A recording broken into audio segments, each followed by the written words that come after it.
کالا جادو از قلم M.A. راحت۔ معاف کر دو اسے، میں اس کی طرف سے اور اس کے تمام اہل خانہ کی طرف سے تم سے معافی چاہتا ہوں۔ اگر کوئی جرمانہ کرنا چاہو تو جرمانہ کر دو، ادائیگی ہوگی، مگر اب اسے معافی کر دو تو بہتر ہے، اور اگر نہ کروں تو پھر بات دوسری شکل اختیار کر جائے گی۔ میں نے گلاس سیدھا کر لیا اور لڑکا دیوار کے سہارے ادھر سے ادھر کھسکنے لگا، پھر بولا، یہ طریقہ ہوتا ہے دوستی کرانے کا؟ ان لوگوں سے کہو آئندہ اگر یہ بچہ اس طرف گیا تو پھر میں اسے نہیں چھوڑوں گا، اور تم، ٹھیک ہے میں نہ صحیح کوئی دوسرا تمہیں ٹھیک کر دے گا، ہر ایک کے بیچ میں ایسے ہی مت آ جایا کرو۔ اب تم یہ بتاؤ، اپنے وعدے سے دل سے اسے معاف کر رہے ہو یا یوں ہی عارضی طور پر مجھے ٹال رہے ہو؟ اور اگر یہ بچہ دوبارہ ادھر دیکھا گیا تو اس کا وعدہ اس کے والدین کریں گے۔ عورت جلدی سے بولی، نہیں جائے گا، ہم وہ شہر چھوڑ دیں گے، وہ جگہ ہی چھوڑ دیں گے، ہم کبھی نہیں جائیں گے اس طرف، کبھی بھی نہیں۔ دیکھو میاں جی، مشورہ دے رہے ہیں تمہیں، ہم ایسے معاملات میں ٹانگ مت اڑایا کرو، ورنہ کسی وقت نقصان بھی اٹھا جاؤ گے۔ ارے ہاں، پہنچ گئے ولی بن کر، لڑکے نے کہا، اور اس کے بعد اس نے آنکھیں بند کر لیں۔ رفتہ رفتہ اس کا جسم ڈھیلا پڑتا جا رہا تھا، اور پھر وہ دیوار کے ساتھ نیچے کھسکتا ہوا زمین پر گر پڑا۔ وہ بے ہوش ہو گیا تھا۔ بزرگ جلدی سے آگے بڑھے، ان کا بیٹا بھی آگے بڑھا، اور باپ نے بیٹے کو گود میں اٹھا لیا۔ لڑکا گہری گہری سانسیں لے رہا تھا، عورت کی سسکیاں بلند ہو رہی تھیں۔ میں نے آہستہ سے کہا، خدا نے اپنا کرم کر دیا، میرے خیال میں اب سب ٹھیک ہے، آپ لوگ اطمینان سے اس کے ہوش میں آنے کا انتظار کریں، جب خدا نے چاہا تو سب بہتر ہو جائے گا۔ بزرگ جلدی سے میرے قریب پہنچے اور انہوں نے جھک کر میرے پاؤں پکڑنے چاہے تو میں 2 قدم پیچھے ہٹ گیا۔ نہیں محترم، خدا کے لیے یہ آپ کیا کر رہے ہیں؟ یہ میرے ساتھ دشمنی ہے۔ محبت کے جواب میں دشمنی؟ بزرگ ایک دم سیدھے ہو گئے تھے۔ میرا دل کہہ رہا ہے میرا بچہ ٹھیک ہو گیا ہے، ہم سب کو نئی زندگی ملی ہے، اپنے جذبات کا اظہار میں کیسے کروں؟ بس ایک التجا ہے، کہیے بابا صاحب، میرے حق میں دعائے خیر کیجیے۔ سنیے بابا صاحب، سنیے، کچھ خدمت کا موقع دیجیے ہمیں۔ اللہ نے آپ کو اپنی رحمت سے نوازا ہے، بری باتیں نہ کیجیے، خدا حافظ، میں نے کہا اور وہاں سے نکل آیا۔ اس کے بعد رکنے کو دل نہیں چاہا تھا، چنانچہ کسی سمت کا تعین کیے بغیر چلتا رہا۔ مزار شریف سے بہت دور آبادی تھی، وہاں سے بھی گزر گیا۔ لق و دق میدان شروع ہو گئے، چاند نکل آیا تھا، ایک پرسکوت ماحول تھا، اسی طرح چلتے رہنے میں لطف آ رہا تھا۔ چلتا رہا، اور نہ جانے رات کو کون سا پہر تھا، پاؤں کچھ وزنی محسوس ہوئے تو رک گیا۔ جھاڑیاں، پتھر، مٹی کے تودے، گڑھے جن میں پانی بھرا ہوا تھا، جھینگر بے وقت کی راگنی الاپ رہے تھے۔ کسی قدر صاف ستھری جگہ دیکھ کر بیٹھ گیا اور تھکن محسوس کرنے لگا تو وہیں آرام کرنے کی ٹھانی۔ ایک پتھر سے سر ٹکایا، آنکھیں بند کر لیں، نہ جانے کتنی دیر گزر گئی، قدموں کی چاپ سنائی دی، آنکھیں کھل گئیں، 4 انسان نظر آئے، چاندنی میں انہیں صاف دیکھ سکتا تھا، دیہاتی تھے، لاٹھیاں اٹھائی ہوئی تھیں، لمبے تڑنگے تھے، سہمے سہمے قدم اٹھاتے آگے بڑھ رہے تھے۔ میں انہیں دیکھتا رہا، اور جب وہ میرے قریب سے گزرے تو میں اٹھ کر کھڑا ہو گیا۔ سنو، بات سنو، میں نے کہا۔ وہ چاروں رک گئے، انہوں نے شاید مجھے نہیں دیکھا تھا، اس لیے وہ چاروں طرف دیکھنے لگے، پھر سبھی دہشت سے چیخنے لگے۔ انہوں نے بھاگنے کی کوشش کی مگر ایک دوسرے میں الجھ کر گر پڑے۔ ارے دیا، رے دیا، رے شردھاندا، تیرا ستیہ ناس ہے پربھو، ہے بھگوان، ارے بھاگو بھاگو، ان میں سے کسی نے چیخ کر کہا، مگر ان کی ہمت پست ہو گئی تھی۔ ڈرو نہیں بھائی، میں بھی تمہارے جیسا انسان ہوں، ڈرو نہیں۔ میں کھڑا ہو گیا۔ ہرے رام، ہرے رام، ہرے دیال، ارے بھاگو بھیا، کوئی اور چیخا۔ اس دوران میں ان کے بالکل قریب پہنچ گیا تھا۔ میں، دیکھو میں پھر کہہ رہا ہوں تم سے، ڈرو نہیں، میں کوئی بھوت پریت نہیں، تمہارے جیسا انسان ہوں۔ ارے بھیا، بھوت نہیں تو کاہے یہاں کھیت میں رکے ہو؟ ایک نے ہمت کر کے کہا، مسافر ہوں، سفر کر رہا تھا، تھک گیا تو یہاں لیٹ گیا تھا۔ ہیں؟ ان کی کچھ ہمت بندھی، ایک ایک کر اٹھ کر بیٹھ گئے۔ سب نے آنکھیں پھاڑ پھاڑ کر مجھے دیکھا، پھر ڈرے ڈرے انداز میں ہنسنے لگے۔ ارے تو ڈر کون رہا تھا، ہم تو پہلے ہی کہہ رہے تھے۔ واہ رے رام دیال، تو بھی بڑا بگٹ ہے بھائی۔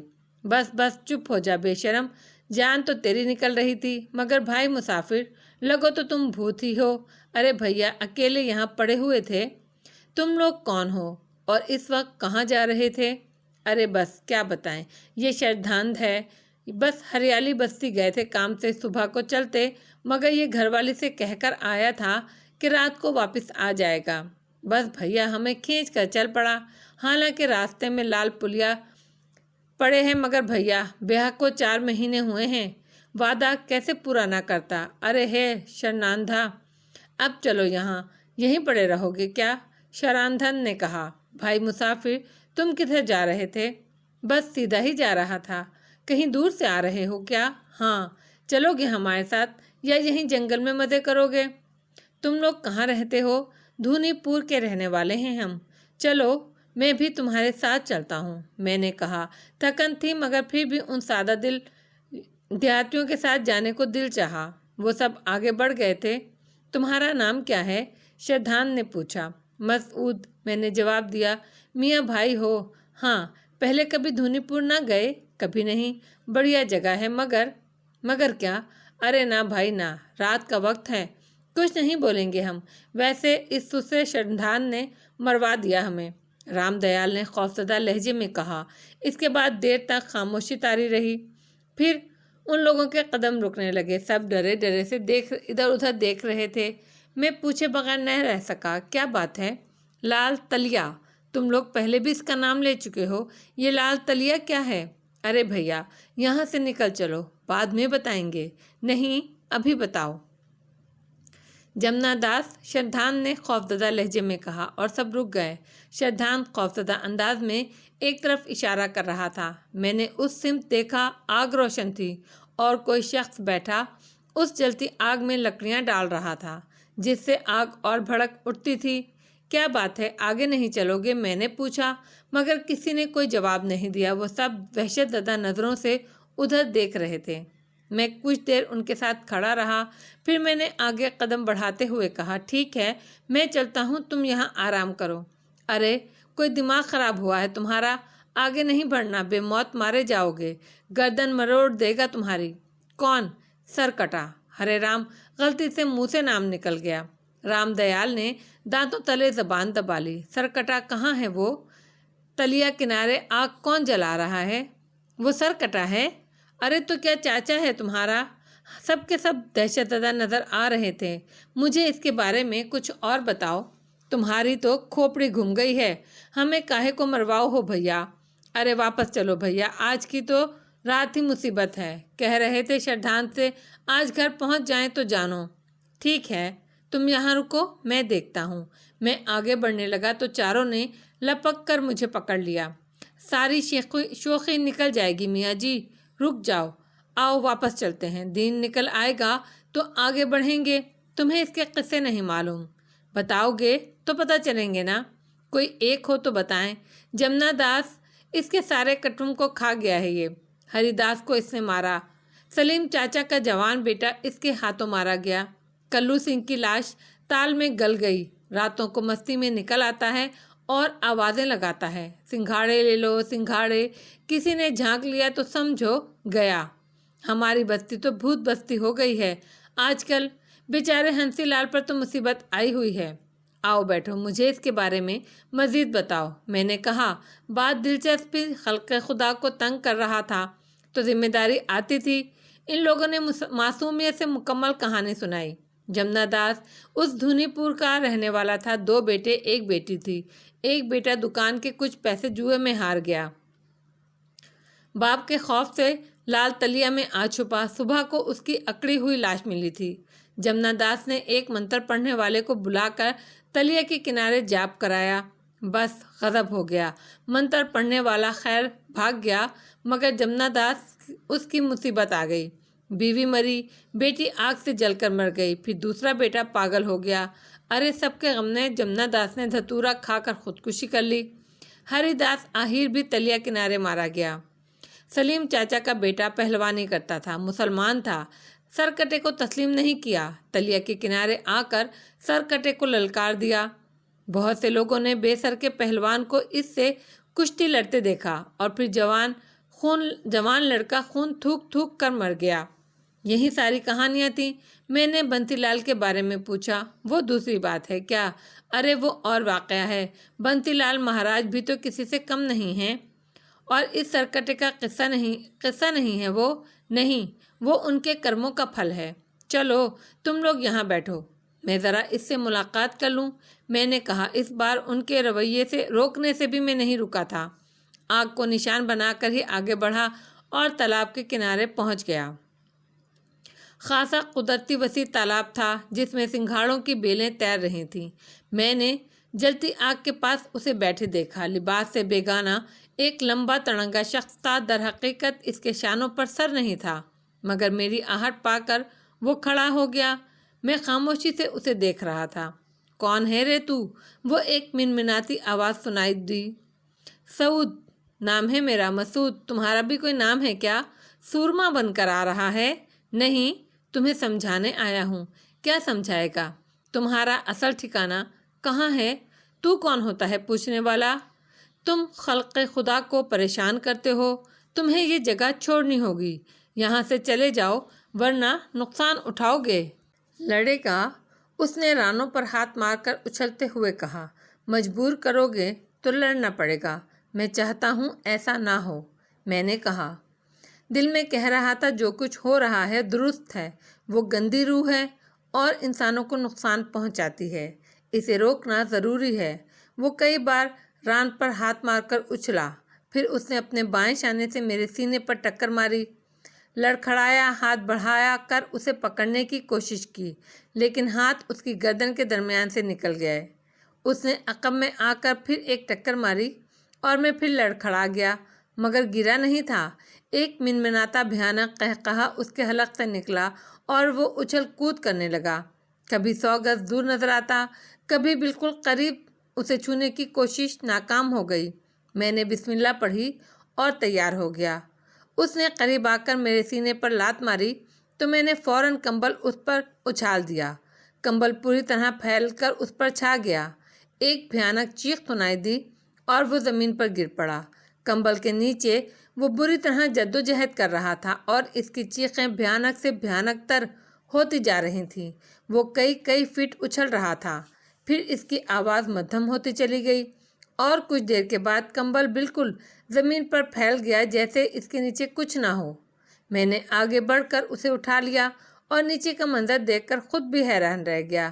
زمین پر ایک بے سر کے انسانی جسم کا پورا سیاہ نشان بنا ہوا تھا جس سے ہلکا ہلکا دھواں اٹھ رہا تھا۔ میں نے کمبل لپیٹ کر کاندھے پر ڈال لیا۔ نہ جانے کس طرح ان چاروں کی ہمت پڑی کہ وہ میرے قریب آ گئے اور پھٹی پھٹی آنکھوں سے اس منظر کو دیکھنے لگے۔ بھسم ہو گیا، رام دیال نے کہا، اور پھر سب نے مجھے دیکھا اور اچانک چاروں ہاتھ جوڑ کر میرے پیروں سے لپٹ گئے۔ جے ہو مہاراج کی۔ مہاراج میاں ہیں، دوسرا بولا۔ ہم سمجھے نہ تھے مہاراج۔ بمشکل تمام میں پیچھے ہٹا اور میں نے ان سے اپنے پاؤں چھڑواتے ہوئے کہا، یہ کیا کر رہے ہیں آپ لوگ؟ آپ نے سرکٹا مار دیا مہاراج، سب کچھ اپنی آنکھوں سے دیکھا ہے ہم نے۔ آپ دھرماتما ہیں، ہم سمجھے نہیں تھے آپ کو مہاراج، آپ نے سرکٹا مار دیا۔ ارے دیا رے دیا، یہ بات تھی اور ہم گدھے پہچان نہیں پائے آپ کو مہاراج۔ کوئی بری بات منہ سے نکل گئی ہو تو معاف کر دیں۔ ان سب کی حالت خراب ہو رہی تھی۔ میں نے انہیں تسلی دے کر مسکراتے ہوئے کہا، چلیے آپ لوگوں کو ایک گندی روح سے تو نجات مل گئی۔ ارے مہاراج، بستی والے سنیں گے تو چرنوں میں آن پڑیں گے آپ کے۔ سب کا ناک میں دم کر رکھا تھا اس سرکٹے نے، اور مہاراج یہ تو بھسم ہو گیا، دھرتی میں سما گیا۔ ہرے رام، ہرے رام۔ ان کی سمجھ میں نہیں آ رہا تھا کیا کہیں۔ میں نے کہا، چلو ٹھیک ہے، یہ کام تو ہو گیا، اب بستی چلو گے؟ اب بھی نہ چلیں گے کیا مہاراج؟ وہ چاروں بڑی عقیدت سے میرے پیچھے پیچھے چلنے لگے۔ راستے میں نے ان سے بستی میں رہنے والوں کے بارے میں پوچھا۔ بڑی اچھی ہے ہماری بستی، ہندو مسلمان کوئی جھگڑا نہیں ہے، ہم اس بستی میں پیدا ہوئے، جوان ہو گئے، کبھی کوئی خرابی نہیں ہوئی۔ سنسار میں ادھر ادھر لوگ لڑتے مرتے ہیں، ہم بڑے پریم سے رہتے ہیں۔ جہاں ہم مولوی حمید اللہ کی باتیں سنتے ہیں، وہیں پنڈت کرشن مراری کی کتھائیں بھی سنتے ہیں۔ بھگوان کا نام سب اپنے اپنے طور پر لیتے ہیں مہاراج، کیا ہندو کیا مسلم۔ مولوی حمید اللہ کون ہیں؟ دھونی پور کی مسجد کے مولوی صاحب ہیں، بڑے اچھے آدمی ہیں بیچارے۔ مسلمان یہاں کتنے آباد ہیں ہمیں ٹھیک سے نہیں معلوم مہاراج، پر بہت ہیں، اور سب اپنے اپنے کام کرتے ہیں۔ راستے بھر ہم باتیں کرتے آتے رہے اور پھر دھونی پور پہنچ گئے۔ صبح ہونے میں دیر ہی کتنی رہ گئی تھی۔ پھر بستی کے سرے پر قدم رکھا تو مسجد سے اذان کی آواز سنائی دی اور میرے قدم رک گئے۔ میں نے مسکراتے ہوئے کہا، ذرا مسجد کا راستہ اور بتا دو مجھے۔ وہ ہے سیدھے ہاتھ کی سیدھ میں وہ جو روشنی جل رہی ہے، شردھان نے کہا۔ میں نے مسکراتے ہوئے انہیں دیکھا اور پھر کہا، اچھا تو بھائیو، میری منزل وہ ہے۔ دھونی پور میں رہیں گے تو مہاراج؟ جو دیکھو اللہ کا حکم ہوا، ہم آپ کی سیوا کرنا چاہتے ہیں۔ نہیں بھائی، تمہارا بے حد شکریہ، مجھے کسی چیز کی ضرورت نہیں ہے۔ اچھا اب تم لوگ اپنے گھروں میں جاؤ، میں بھی اپنے اللہ کے گھر کی جانب قدم بڑھاتا ہوں، میں نے کہا۔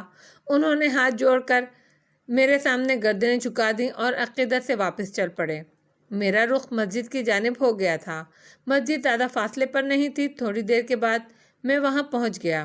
چھوٹی چھوٹی تقریباً 5 فٹ کی دیواریں چاروں طرف بنی ہوئی تھیں۔ احاطہ وسیع تھا۔ مسجد کی اصل عمارت بہت چھوٹی تھی۔ تھوڑے فاصلے پر ایک چبوترا بلند ہو گیا تھا۔ بائیں ہاتھ سے چلنے والا نلکا لگا ہوا تھا۔ اس کے بعد ایک سمت گھروں کا سا منظر تھا۔ یقینی طور پر مسجد کا حجرہ ہوگا۔ مولوی صاحب ابھی تک بلندی پر اذان دے رہے تھے۔ غالباً یہ مسجد کی چھت کا وہ حصہ تھا جہاں وہ موجود تھے۔ ایک سمت سے سیڑھیاں نیچے اتر رہی تھیں۔ میں نے ایک سمت رکھے جوتے اتارے، ہاتھ سے نلکا چلایا اور وضو کرنے بیٹھ گیا۔ اذان ختم ہو چکی تھی۔ غالباً مولوی صاحب نیچے اتر رہے تھے۔ میں نے وضو سے فراغت حاصل کر کے کمبل سنبھال کر بغل میں دبایا اور اس کے بعد آگے کی سمت بڑھ گیا۔ مولوی صاحب میری ہی طرف آ گئے تھے۔ میں ان کے احترام میں کھڑا ہو گیا۔ چوڑا چکلا جسم اور گوری رنگت، بڑی سی داڑھی سینے پر بکھری ہوئی تھی، آنکھوں میں چمک تھی۔ مجھ سے بولے، مسافر معلوم ہوتے ہیں حضرت؟ جی مولوی صاحب، ابھی ابھی بستی میں داخل ہوئے ہیں؟ جی ہاں، بس یوں ہی سمجھ لیجئے کہ آپ کے منہ سے اذان کی آواز نکلی اور میں نے آپ کی بستی میں پہلا قدم رکھا۔ خوش آمدید، میرا نام حمید اللہ ہے۔ خاکسار کو مسعود احمد کہتے ہیں۔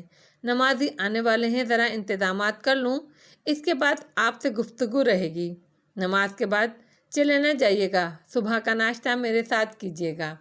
بہتر ہے، میں نے جواب دیا اور ایک گوشے میں جا بیٹھا، آنکھیں بند کی اور درود شریف کا ورد شروع کر دیا۔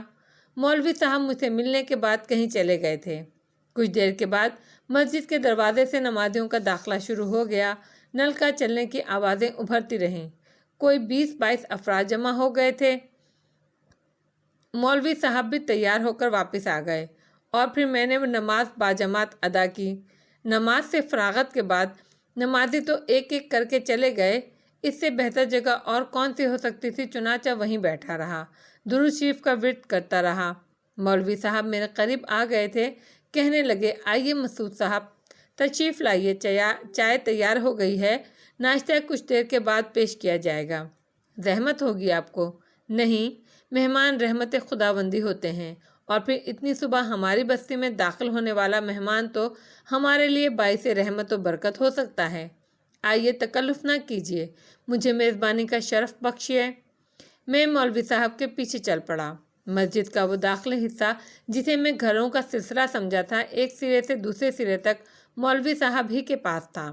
اندرونی حصے میں شاید ان کے اہل خانہ کی رہائش تھی۔ تھوڑا سا برآمدہ تھا، اس کے بعد وسیع و عریض صحن جس میں املی کے بڑے بڑے درخت لگے ہوئے تھے، ان کی چھاؤں بہت بھلی معلوم ہو رہی تھی۔ سورج ابھی پوری طرح بلند نہیں ہوا تھا، لیکن اجالا تیزی سے پھیل رہا تھا۔ مولوی صاحب نے کچی مٹی کے پیالے میں چائے پیش کی اور میں نے اسے قبول کر لیا۔ مولوی حمید اللہ میرے سامنے بیٹھ گئے، بغور مجھے دیکھتے رہے، پھر بولے، میاں برا نہ مانیے گا، ہماری اور آپ کی عمروں میں جتنا فرق ہے اس کے تحت اگر کوئی تھوڑی سی بے تکلفی کی گفتگو ہو جائے تو برا محسوس نہیں کریے گا۔ نہیں مولوی صاحب، بزرگ ہیں آپ میرے۔ کہنا یہ چاہتے تھے کہ ویسے تو آپ ایک عام سے نوجوان ہیں، لیکن نہ جانے کیوں آپ کے چہرے میں ایک خاص بات محسوس ہوتی ہے ہمیں۔ کیا عرض کر سکتا ہوں میں نے مسکراتے ہوئے کہا۔ مزید تعارف نہیں ہوگا کیا؟ کوئی شخصیت نہیں ہے میری جو قابل تعریف ہو، بس یوں سمجھ لیجئے کہ صحرا نورد ہوں، نہ جانے کہاں کہاں گھومتا رہتا ہوں۔ میں اچانک اس بستی کی جانب نکل آیا، علم بھی نہیں تھا کہ کون سی بستی ہے یہ، پھر آپ نے اذان دے دی۔ کہیں نہ کہیں تو رہائش ہوگی آپ کی، کوئی نہ کوئی تو مشغلہ ہوگا، بس یہی مشغلہ ہے، اس سے زیادہ کیا کہوں۔ مولوی حمید اللہ صاحب گہری نظروں سے مجھے دیکھتے رہے، چائے کے گھونٹ لیتے رہے، پھر انہوں نے کہا، میاں ایک گزارش کرنا چاہتا ہوں۔ جی کہیے۔ اب اس بستی میں تشریف لائے ہیں آپ تو کچھ وقت ضرور میرے ساتھ اس بستی میں قیام کیجیے گا، مجھے خوشی ہوگی اور مجھے ندامت۔ میں نے کہا، کیوں؟ اس لیے کہ آپ کو زحمت ہوگی۔ آپ ان تکلفات کی گنجائش نہ کریں مسعود صاحب، میری درخواست ہے جب تک میں ممکن ہو سکا آپ یہاں قیام فرمائیے گا۔ دیکھیے یہاں املی کے درخت کے نیچے چارپائی ڈلوا دوں گا آپ کی، آرام سے قیام کریں، اور پھر ہمارا کیا جاتا ہے، اللہ کی سمت سے رزق حاصل ہوتا ہے، ہم سب کھاتے ہیں، آپ کا اضافہ ہوگا تو یقینی طور پر رزق میں بھی اضافہ ہو جائے گا۔ میں نے مسکرا کر گردن ہلا دی۔ تقریباً 8:30 بجے حمید اللہ کے گھر سے پراٹھے اور ترکاری آ گئی، ساتھ میں چائے بھی تھی۔ میں نے ان کے ساتھ ناشتہ کیا۔ حمید اللہ صاحب کہنے لگے، اور اگر صبح کے اس حصے میں آپ یہاں پہنچے ہیں تو اس کا مطلب ہے رات بھر سفر کیا ہوگا۔ اب مناسب یہ ہے کہ ظہر کے وقت تک آرام فرمائیے گا، اگر نیند گہری ہو گئی تو میں نماز کے وقت جگا دوں گا۔ میں نے قبول کر لیا، املی کے درخت کے نیچے پڑی ہوئی چارپائی پر لیٹ گیا، کمبل سرہانے رکھ لیا اور آنکھیں بند کر کے یہ تصور کرنے لگا کہ اب مجھے کیا کرنا چاہیے۔ ذہن میں خیالات بیدار ہونے لگے۔ حکم ملا کہ ابھی یہاں قیام کرنا ہے۔ بڑی حیرانی ہوئی، میری اپنی آواز تھی جو میرے کانوں میں گونجی تھی۔ ایسا کون ہے؟ مجھے میری ہی آواز خود سے کون سنا رہا ہے؟ یہ سب کچھ جاننا ضروری نہیں ہے، کچھ باتوں کو جاننے کے لیے وقت متعین ہوتا ہے۔ سوچا، مجھے پھر اپنی آواز سنائی دی اور میں نے آنکھیں بند کر لیں۔ اب کسی انحراف کا تصور بھی ممکن نہیں تھا۔ دوپہر کو مولوی حمید اللہ نے جگایا اور میں اٹھ گیا۔ مولوی صاحب بولے، مسعود میاں 12:30 بجے ہیں، خوب سوئے، اب جاگ جائیے۔ میں اٹھ کر بیٹھ گیا۔ 12:30 بج گئے؟ میں نے حیرانی سے پوچھا۔ ہاں، غسل کریں گے؟ اگر زحمت نہ ہو تو؟ ہیں، گرم حمام موجود ہے، زحمت کیسی؟ یہ اور بتا دیں کہ کھانا نماز کے بعد کھائیں گے یا پہلے؟ بعد میں مناسب رہے گا، ورنہ جو حکم ہو۔ میں خود بھی نماز کے بعد کھاتا ہوں۔ آئیے حمام بتا دوں۔ غسل سے فارغ ہو کر باہر نکلا۔ مسجد کے دروازے کے باہر سے کچھ آوازیں سنائی دے رہی تھیں، میں نے غور نہیں کیا، اپنی جگہ جا بیٹھا۔ کچھ دیر کے بعد مولوی حمید اللہ مسکراتے ہوئے آ گئے۔ کہیے نیند پوری ہو گئی؟ اللہ کا احسان ہے، کچھ پوچھ سکتا ہوں؟ جی فرمائیے۔ یہ سر کٹے کا کیا قصہ ہے؟ خیریت؟ کیا ہو گیا؟ صبح 10 بجے سے لوگوں کا تاتا بندھا ہوا ہے۔ کیوں؟ آپ کو علم نہیں ہے؟ کسی سرکٹے کو جلا کر راکھ کر دیا آپ نے؟ اوہ ہو، جی ہاں، بس وہ اللہ کے کلام سے ٹکرانے آ گیا تھا، ویسے بھی خلق خدا سے نفی کر رہا تھا۔ میں ایک جاہل دیہاتی ہوں مسعود احمد صاحب، میرا کوئی امتحان نہ لے ڈالیے گا اللہ کے واسطے۔ کوئی گستاخی ہو گئی محترم؟ میں نے پریشانی سے پوچھا۔ شرمندہ نہ کریں مسعود احمد صاحب، اپنے بارے میں عرض کر رہا ہوں، مجھ سے گستاخی ہو جائے تو درگزر کیجیے گا۔ آپ کیسی باتیں کر رہے ہیں؟ آپ بزرگ ہیں اور پھر آپ نے بڑی خاطرداری کی ہے میری۔ یہ سرکٹا سچ بتائیں خبیث روح تھی، لال تالاب پر کوئی 20 سال سے قبضہ جما رکھا تھا، ذات کا دھوبی تھا اور کمینہ انسان تھا۔ اس نے مشتعل ہو کر اپنے باپ کو قتل کر دیا تھا۔ ماں اس واقعے سے دل برداشتہ ہو کر کنویں میں کود کر مر گئی۔ بستی والوں نے اسے بستی سے نکال دیا تو تالاب کے پاس جا کر رہنے لگا۔ وہاں سانپ نے ڈس لیا اور کوئی 12-15 دن کے بعد اس کی سڑی ہوئی تعفن زدہ لاش کا پتہ چلا۔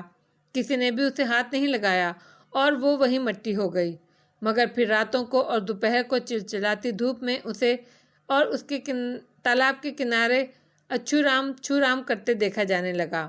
ادھر سے گزرنے والے بے شمار افراد کو اپنی نفرت کا نشانہ بنانے لگا۔ کافی خوف و ہراس چھایا رہتا ہے، اس کی وجہ سے مجبوری یہ ہے کہ بستی سے باہر کا وہی ایک راستہ ہے۔ دھونی پور کے لوگ اس سے بہت خوفزدہ رہتے ہیں۔ دوپہر کو 12 بجے سے 3 بجے تک وہاں سے کوئی نہیں گزرتا۔ شام کو سورج چھپنے کے بعد سے سورج نکلنے تک ادھر سفر نہیں کیا جاتا۔ کوئی بھولا بھٹکا گزر گیا تو بس اس کا شکار ہو گیا۔ خدا کا شکر ہے موذی سے نجات ملی، میں نے کہا۔ لوگ صبح سے آ رہے ہیں، آپ سے ملنا چاہتے ہیں۔ اوہو، یہ ایک تکلیف دہ پہلو ہے۔ ٹالتا رہا ہوں کہ آپ سو رہے ہیں، مگر ملنا پڑ جائے گا آپ کو۔ بڑی عقیدت سے آ رہے ہیں۔ کچھ مقامی لوگ ہیں آپ کے ساتھ تھے۔ انہوں نے پورا واقعہ بتایا بستی والوں کو۔ یوں سمجھ لیں کہ بستی میں کاروبار بند ہے۔ لوگ جوق در جوق لال تالاب جا رہے ہیں۔ وہاں اس کی زمین میں زندہ بھسم ہو جانے کا نشان موجود ہے۔ اللہ کا یہی حکم تھا اس کے لیے، مگر اب میں کیا کروں؟ میں نے پریشانی سے کہا۔ بس ایک بار مل لیں ان سے، ویسے بھی کسی کا دل رکھنا عبادت ہے۔ ٹھیک ہے، چلیے، ابھی مناسب نہیں ہوگا۔ میں اعلان کیے دیتا ہوں کہ نماز کے بعد آپ باہر آئیں گے۔ نہیں، اس میں رعونت کا پہلو جھلکتا ہے۔ آئیے ان سے ملاقات کر لیں۔ سبحان اللہ، آئیے، حمید اللہ صاحب بولے اور میں ان کے ساتھ باہر نکل آیا۔ 20-22 افراد تھے، زیادہ تر ہندو تھے اور چند مسلمان۔ مولوی حمید اللہ نے کہا، لیجئے ٹھاکر جیون کمار جی مل لیجئے مسعود میاں سے۔ ہیں، یہ ہے وہ مہان پرش، چرن چھوئیں گے ہم ان کے، ٹھاکر صاحب نے کہا اور آگے بڑھے۔ میں نے پیچھے ہٹتے ہوئے کہا، آپ مجھ سے ہاتھ ملائیے ٹھاکر صاحب، میرے گلے لگیں۔ میں اتنا بڑا انسان نہیں ہوں کہ آپ میرے پاؤں چھوئیں۔ آپ نے جتنا بڑا کام کیا ہے میاں جی، وہ تو ایسا ہے کہ ہم آپ کو سر پر بٹھائیں۔ دھونی بستی کو تو جیون دیا ہے آپ نے، اس کے لیے آپ اپنے بھگوان کا اور مسلمان اللہ کا شکر ادا کریں۔ میں تو بس ایک ذریعہ بنا ہوں، مجھے تو اس خبیث کا علم بھی نہیں تھا۔ آپ کی بستی کے 4 نوجوان مجھے اس کے سامنے لے آئے۔ وہ پھر تو نہ جی جائے گا مہاراج، انشاءاللہ اب ایسا نہیں ہوگا۔ ہم بستی والے آپ کی کیا سیوا کریں مہاراج؟ آپ نے ہم پر بڑا احسان کیا ہے۔ مجھے صرف آپ کی دعائیں درکار ہیں۔ آپ ابھی جائیں گے تو نہیں مہاراج؟ نہیں، مولوی حمید اللہ صاحب کے حکم کے بغیر میں یہاں سے نہیں جاؤں گا۔ ہم آپ کے چرنوں میں کچھ بھیٹ کریں گے۔ مجھے آپ کی دعاؤں کے سوا کچھ نہیں چاہیے۔ ہم آپ سے پھر مل سکتے ہیں مہاراج؟ جہاں حکم دیں گے حاضری دوں گا۔ نماز کا وقت ہونے والا ہے ٹھاکر صاحب، اب اجازت دیجیے، حمید اللہ صاحب نے کہا، اور سب مجھے سلام کر کے وہاں سے چلے گئے۔ نماز پڑھی، کھانا کھایا اور اس کے بعد حمید اللہ صاحب املی کی چھاؤں میں میرے پاس آ بیٹھے۔ چراغ تلے اندھیرا ہے مسعود احمد صاحب، میں نے خود تو آپ کو خراج عقیدت پیش ہی نہیں کیا۔ اپنے بارے میں بتا دوں، اسی بستی میں پیدا ہوا، یہیں پروان چڑھا، والد صاحب کا منصب سنبھالا، 2 جوان بیٹیوں کا باپ ہوں، اہلیہ ہیں اور میں ہوں، بس اللہ کا نام جانتا ہوں، اس سے زیادہ کچھ نہیں، اس سے زیادہ کچھ ہے بھی نہیں حمید اللہ صاحب، اللہ آپ کی مشکلات دور کرے۔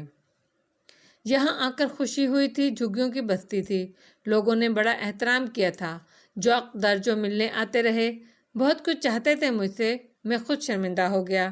نماز وغیرہ سے فراغت کر کے رات کا کھانا کھایا، بہت دیر تک لوگوں کے درمیان بیٹھا رہا، پھر زیادہ رات ہوئی تو آرام کرنے لیٹ گیا، نہ جانے کیا کیا سوچتا رہا، پھر غنودگی طاری ہو گئی، دفعتاً کچھ آہٹیں ابھریں اور آنکھ کھل گئی، نظر سامنے اٹھ گئی، احاطے کی دیوار پر 2 پاؤں لٹکے ہوئے تھے، صرف 2 پاؤں، جو عجیب سے انداز میں جنبش کر رہے تھے، باقی جسم کا وجود نہیں تھا۔ آنکھیں پوری طرح کھل گئیں، پھر کوئی آ گیا، پھر کچھ کرنا ہے، غور سے دیکھا، کچھ تصور بدلا، خالی پاؤں نہیں تھے، باقی بدن بھی تھا۔ جس جگہ سے احاطے کی دیوار نظر آ رہی تھی، وہاں املی کے درخت کی گھنی شاخیں جھکی ہوئی تھیں، اور جو کوئی دیوار پر تھا اس کا باقی جسم پتوں کی آڑ میں چھپا ہوا تھا۔ یہ اس وقت پتہ چلا جب وہ نیچے کودا